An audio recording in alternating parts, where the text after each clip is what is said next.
Welcome to another episode of Trident Talks. I'm Gareth Davies. I specialize in helping early and growth stage vendors build their go-to-market team. Today, I'm joined by Gabe Gumbs, CEO at Myota, who is bringing us what I believe is a Trident Talks first. So, in this episode, we'll talk about Gabe's career today, what he's up to now, the challenges he's solving at Myota, and obviously the much anticipated details regarding the CTF challenge where the first person to capture the flag will be redirected to a wallet with $10,000 in Bitcoin awaiting them. That's right, is it, Gabe? That's right. It might be more than 10,000 now. As you know, Bitcoin climbs up, sometimes it goes down, but Yes. it Yeah, climbs yeah. up more than it climbs down. So yeah, no, appreciate you having me on the show. Tiny bit of clarification, no fault of your own. Officially, I am indeed the president and chief hacking officer at Myota. I only make that clarification in case the lawyers are listening, though. Yeah, Otherwise, if you want to send CEO checks my way, I will take them. yeah, But okay. president shall do. Cool. So do you want to kind of briefly introduce yourself, give a bit about your background and a brief intro to what you're doing now at Myota? Yeah, I'm an ethical hacker by trade, and so all that really means is I am somewhat adept at breaking things. I've been in cybersecurity for some 26 years, and as an ethical hacker, I've been in a number of different roles, but I usually bucket them across one of three, either as a builder, a breaker, or a defender. Sometimes those roles blend. So today, at Myota, I'm a bit more of all three, builder, breaker, and defender. But over the years, I've worked at large pharma organizations. I've worked for fin services organizations. Been part of a few data security startups. And so, yeah, here at Myota, what specifically we're doing is we're building, have built, and brought to market a secure storage solution. What do I mean by that? So it's storage, no more, no less. It's object storage, it's file storage. What's different is all of the protection mechanisms that you need for your data are built in to the platform as opposed to bolted onto the platform. So where storage traditionally prioritizes availability and access as core kind of speeds and feeds needs, and did so at the sacrifice of security, we built security from the ground up. And so that equally speaks to the challenge that you were referencing. Yes, we're launching a challenge. It'll be live right at the overlap between Black Hat and DEF CON. So on the 6th, the 7th of August, one of those 2 days, someone has Seventh. the 7th of August. And so what we're doing is the way the Myota platform works is we take data, we safeguard that data, then we break it into pieces and geographically disperse it. Through a series of challenges, you will have to find those pieces that were geographically dispersed. We're going to give you a bunch of clues. It's, proper CTF style. You have to find those pieces, reconstruct them, and when you do, you will be presented with the key to a wallet. We will make the wallet known publicly so you can validate that the 10 G's is in fact in there. We're not pulling any games. 10 G's is in there. And look, if you manage to put it back together, you got to take me out to lunch. That's the only asterisk. We'll get into the CTS in a little bit more detail at the end of the episode. So I just wanted to kind of dig into your career to date, right? So you've done a lot of in-house, the vendor side. Have you done consultancy as well? I did. So in the earlier part of my career, and so I'm going to date myself a little bit, when the dot-com era was booming, myself and a few friends decided we're going to get into the consultancy business. So we started a cybersecurity consultancy, and we did that for a few years, somewhat successfully. And then the dot-com bubble went boom. Over the years since then, I've done some consulting work also. It's usually it's usually at the request, specifically of folks that are interested in a particular set of skills that myself or some of my teammates have. Sure. Okay. Yeah. So I like right, a lot of my network will be within that ethical hacking and offensive security space. So what do you think is what do you think is the biggest difference between, in-house testing versus consultancy? Is the grass greener in in-house testing, or give me your insights? So I'll give it to you completely unwashed. Go on. The truth is, from an outsider's perspective, you have the benefit of you don't have to deal with the internal nonsense, right? Like you show up, You highlight where the challenges are, where the problem space is, what issues you found. You provide your recommendations. And, some of us will stay around and help fix those recommendations. But ultimately, the biggest difference is in-house, you still have the additional challenge of balancing that risk against the business priorities, right? Just because something's a problem, air quotes, or an issue, doesn't mean it necessarily is the first thing that we're going to go tackle as a business. Doesn't, and sometimes it doesn't necessarily matter what you found. I have some stories over the years of being in-house, and I'm not gonna name names, but I found some issues over the years and had folks respond and go, well, we can't do anything about this. Well, why not? Well, those systems are regulated systems, and XYZ is under compliance. We can't touch it. So, sure, but that system's been rooted. So, unless you want to sign off on that attacker owning this box now and you haven't lost control, I'll go into my corner. From someone from the external perspective, you really just get to focus on the thing you're most passionate about, right? Like you get to focus on being a hacker, Yeah. delivering quality work, and maybe not having to deal with the politics. So, but on the flip side, from a consultancy perspective, like I know some consultants that will turn up to the same job year on year. They will have wrote that same report last year. They turn up to the job the year later, and There the it is. same vulnerabilities that they found last year are still there to be seen now, right? So, I, I guess like from a consulting perspective, like when do you get like fed up? Like, why am I retesting something for you just to tick a box to say that it's done when you've not patched the vulnerabilities that I made you aware of 12 months ago, right? So a couple of things. The first is you got to stay strong. You got to hold your head in the game. You can't give up. The reason they brought you in is because they needed help and you are there to provide help. The fact that they still need the same help maybe a year later can be unfortunate, but in the real world there are a couple of reasons why that happens. So one of them I've already touched on. Sometimes you just have internal business priorities that compete and things just don't get done. Yeah. Sometimes you have internal politics and not shenanigans. We'll put that aside. But the last one I'll mention is actually one that I see far more frequently is people frequently fix things and then they unfix them. I spent a lot of years in application security, and I also used to curate a body of research for White Hat Security, now part of NTT. And one of the things that we found was somewhere north of 30% of every vulnerability we found would get closed. Somebody would fix the issue. And then within a matter of 3 or 4 months, someone would reopen the issue. And because maybe they did something like went back to an old developer branch, right? Like they reverted a bit of code. Maybe it's a server, they patched it, and then they redeployed that server from a backup that didn't have the patch applied. And so sometimes the real world is just sitting there biting you in the butt when you're essentially just, doing what you do, rewinding time as an IT person, because you might have to do so for very, very obvious reasons, right? Sure. Okay. Yeah. Cool. Someone once told me, right, that it's almost impossible for a pen tester to become a CISO. Now, you've gone one step further, right? And so, how has been a ethical hacker influenced and shaped your vision on how to run a business and your leadership style? Prioritizing risk and priorities. A lot of things are important. If they're all important, then none of them are important.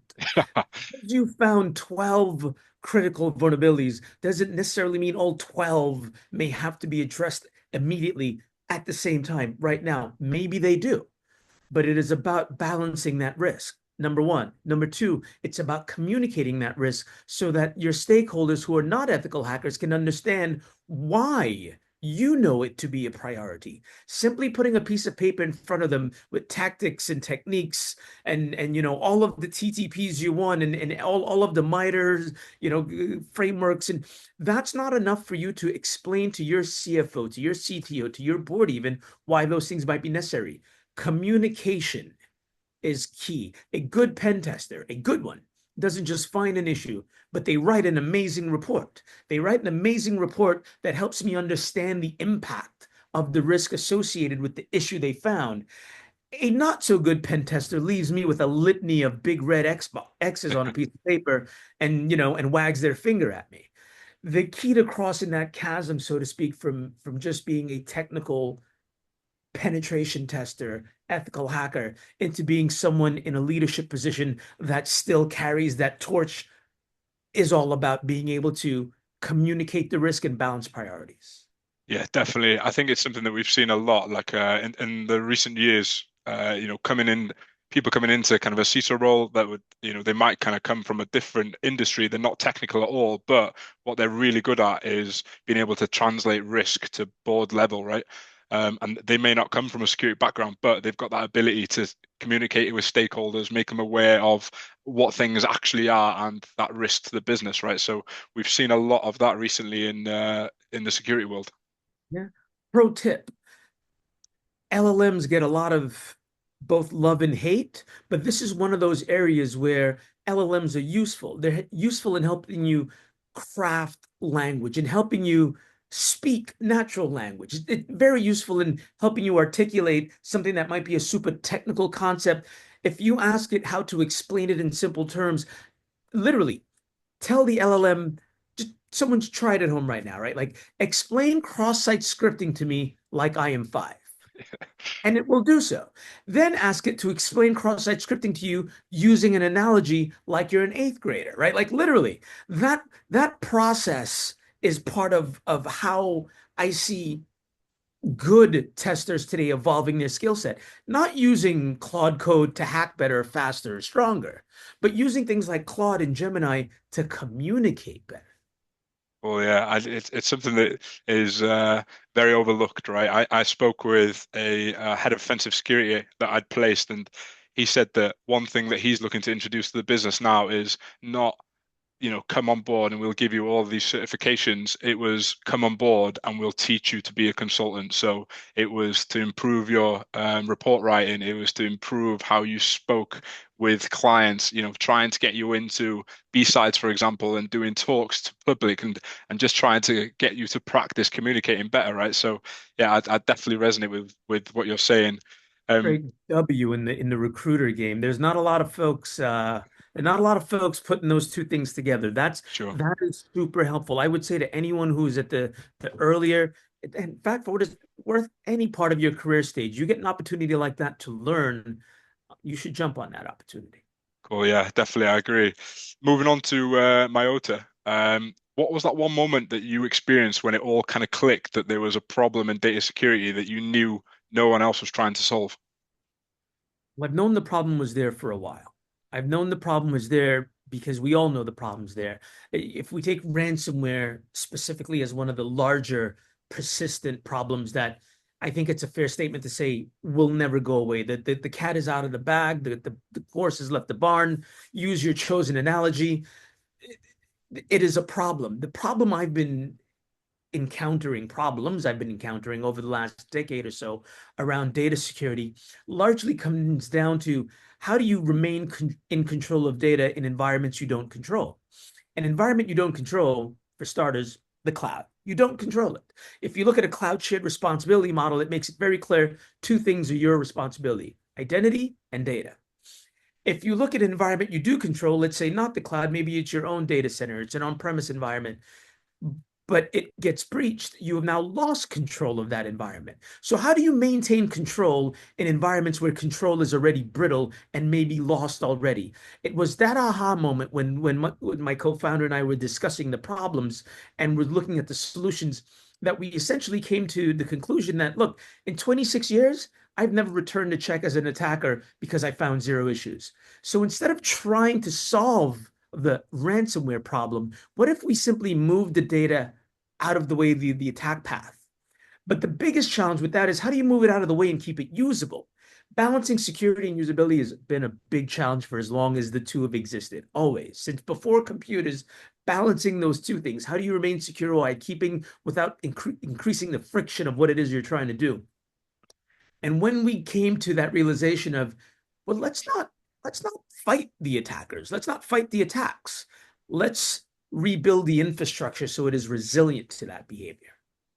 Cool. And there's no one else that's kind of doing anything that in line with kind of what Myota are doing, right? It's the vendor spaces can be quite saturated. The different vendors kind of all do the same thing and they've got different names for things, but in your space, Myota's one of one, right? You're completely different to every other vendor in that data security space. I think that's a fair statement. You might hear things that look and sound similar-ish, Mm. And that's because a lot of what we do is, as I like to say, it's mom and apple pie. You're not going to hear me talk about agentic this or AI that, but we do use things like secret sharing. We do use things like availability controls that look akin to a RAID system. We do use things like immutability, but we've implemented it rather differently than change attribute or object locks. So a lot of what we do is foundational. And we talk about that a lot. Confidentiality, integrity, and availability, the three pillars of security, CIA. We treat them as one. And that's what you will see differently. But to answer your question a bit more directly, no, there are no other technology platforms that do what we do. We have two global patents covering exactly what it is we do, such that it's demonstrable. No one else comes at the problem the way we do. Cool. And is there a particular sector that you're focusing on that would get the most benefit out of your platform? Like, do you have an ICP that you kind of target or kind of go after? The short answer is the folks that tend to come to our door more than say we go to them are people with highly regulated data or very sensitive data. They've got intellectual property. They've got data that is governed by GDPR, CCPA. I'm talking some stateside acronyms here as well too, right? Like things that are governed by healthcare regulation, et cetera. But there is no specific industry that cannot leverage or take advantage of the Myota platform. It's genuinely just file storage or object storage. That's it. All of the things that happen under the hood is where those controls happen. But we have organizations as small as 12 people within the organization to Fortune 50 organizations that have thousands and thousands of employees and zettabytes of data. So no real ICP from that perspective. If you use data, you store data, and you are worried at all about data being unavailable, lost, destroyed, hacked, stolen, or any of the things that befall it from an IT catastrophe or a cyber catastrophe perspective, yeah, take a look at Myota. Cool. And we briefly spoke about DEF CON, right? Not on this call, but previously. Have you made a decision on attending, or is it still a little bit up in the air? I shall be there. I'm going to be there. I made a decision. I'm going to be there. So I dated myself early at the top of this call. I can date myself even further. The number of DEF CONs I've attended is enough that no less than half of our industry probably weren't born when I went to my first DEF CON. Easily half of the folks were not even they hadn't even been thought of yet. Their parents may not have even been dating when I went to my first DEF CON. Amazing. COVID put a little bit of a crimp in that, and so I'd missed a few over some of those years coming out of COVID. But I'm going back. So summer camp is in full effect this year. And where can people find you if they want to meet you out there?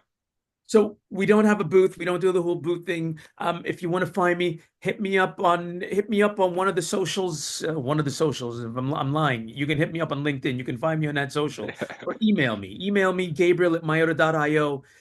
You'll find me. You will equally find me at one of the three watering holes if you've ever been to a DEF CON. You will find me at one of the three watering holes with the rest of us propeller heads and gray beards. Yeah, nice.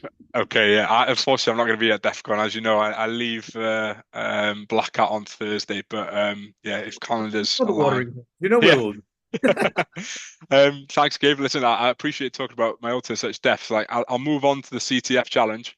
Like I Yes. said, the very first it is at Trident Search, right, to be involved in an incentive or challenge of this kind. So tell me a bit about the CTF. Is it going to be a web or binary exploitation or a forensic challenge? Like, is it based on a real world exploit or a theoretical puzzle? Go on. Great series of questions. So, not our first time doing this. We love hosting CTFs. We hosted one at VMon a couple of months ago at this point. That one was built around BCDR real world environments, right? So backup and data recovery environments. So to your question, had some forensic challenges, et cetera, in there. This challenge will also have a few of those elements. There will be some forensic challenges in there. There will be a couple of web app challenges. There's one cryptography challenge in particular. It is designed, though, to be accessible by everyone, though, right? So, the ultimate challenge is fairly difficult. So I don't think everyone will really be able to get past all of the levels at in any way, but I think anyone with even beginner skills will find some fun in going through it. We will be posting some hints along the way. In fact, what we should do is we'll leverage. Why don't we leverage this Trident post and we'll update it over time with a couple of hints and tips and tricks over time. To answer your question, it will be web based, so you can access the challenge anywhere you are in the world. You do not need to have any special equipment. And even in terms of special skills, maybe go grab yourself a copy of Kali Linux. That should contain all the tools that you might need for this challenge. Maybe you want to write a couple of things of your own, but otherwise, it will be an open challenge. The goal, the flag itself is the pass key to the Bitcoin wallet. Okay, cool. And is there any restrictions or rules in place? There is just one rule, one restriction. What is within play are the data elements that we give you. So we are literally providing the elements to be attacked. So no systems need to be compromised in order to get to it. So the site where the CTF will be running, we did our best to make sure we secured it ourselves, but I will tell you right now, if you broke it, there's nothing there to be had. So please don't break it. But if you do, yeah, I'd love to know about it. Look, we'd love to know about it. So share that back anyway. So the only ask is don't make it unfun for everyone else. Like every other CTF, allow others to get in there and have their fun too. And if somebody does break it, they should probably send their CV over to you, right? Because there might be a job from at Myota. If they break it, I definitely want them to send their CV. As Yeah, I mentioned before, the other asterisk to the challenge is you got to take me to lunch. yeah. You got to take that 10 G's and you're going to have to buy me lunch. The good news is I'm a cheap date, so don't worry about it. You're not going to cut too much into that. But yeah, I want the CV if you get in for sure. Cool. And how do people sign up to give it a go then? Is it a full black box testing or credentials? Do they need access to a specific VPN or platform? So they will visit. Let me make sure I get this right. I do not want to get it wrong. The website where it will be hosted is ctf.myota.io. Cool. And I'll put the link in the post as well so people can have a look at it. Cool. So it's going to be released to the public, right, on the 7th of August, in line with DEF CON starting. Future hires that are coming up at Myota, type of profiles you'd like to see, where can they find it? Super quick before we go into that one. If you go to ctf.myota.io, it does currently have the CTF from the VMON I was mentioning. So if you want, feel free to poke around at that one. The new CTF launches, as you just mentioned, on August 7th at DEF CON. So if you want to go check out the last CTF, that prize has already been given away. That prize was it was a paltry Steam Deck. Nice. Giveaway Steam Deck. So this one we're going much bigger. To answer your last question, we are growing the team. We're always looking for talent. We're always looking for DevSecOps talent, specifically also too. If you have a real passion for security and DevOps, love to hear from you. Feel free to reach out. Once in a while, we'll post some openings for folks like myself with some deeper ethical hacking chops. Just old school really gets into the weeds of it, more in the data side of things than maybe say the network side of things. But we do have a careers page. You can visit there too. I don't recall if we currently have an opening for a senior Go developer, but I think we do. So a senior Go developer is probably, if I'm being honest, I'm always on the lookout for a senior Go developer. Cool. Uh, yeah, if that's your bag, hit me up. Well, there you have it, folks. August 7th. This will be open to anyone who fancies giving it a go, right? So, Gabe, I wish you all the very best at Myota. I appreciate you allowing us to partner with you on such a fun challenge. And yeah, best of luck to anybody that gives it a go.